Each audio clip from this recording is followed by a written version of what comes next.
Here are some of the best tips to avoid.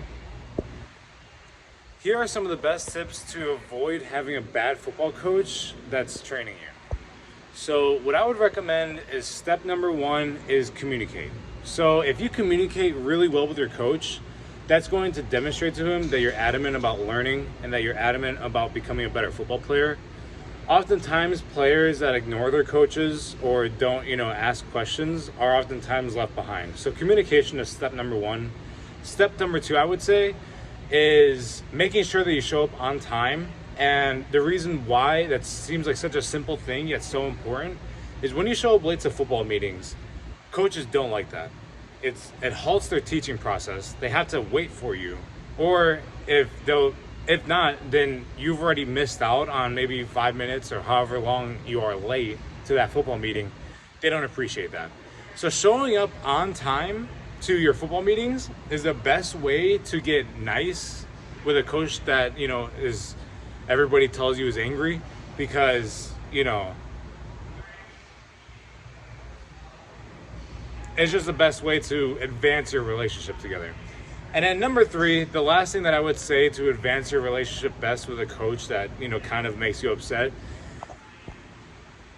is to just do the little things extra that nobody else does. Like, so for example, let's say your football team doesn't do conditioning after practice. Just work on your pass pro, work on, running routes, work on. What that does is that allows your coach, if he's the type of coach to hang around after a few minutes after football practice, that allows your coach to notice that, wow, this guy's working really hard. He wants to get better.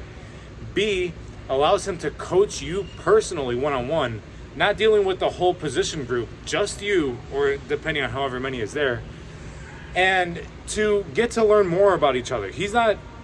If you hang around after football practice and you're, let's say you're an offensive lineman and you're working your pass pro, or you're a route runner and, you're working on your routes, or you're a DB and you're working on backpedaling.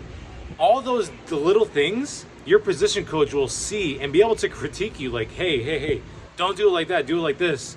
And that little communication at the end of practice, if you make that into a habit where it's not long, just maybe an extra 5 minutes, 10 minutes, where you and your coach are able to just work together really well, will create a bond between you and your coach that is such a fantastic thing to have when being a football player.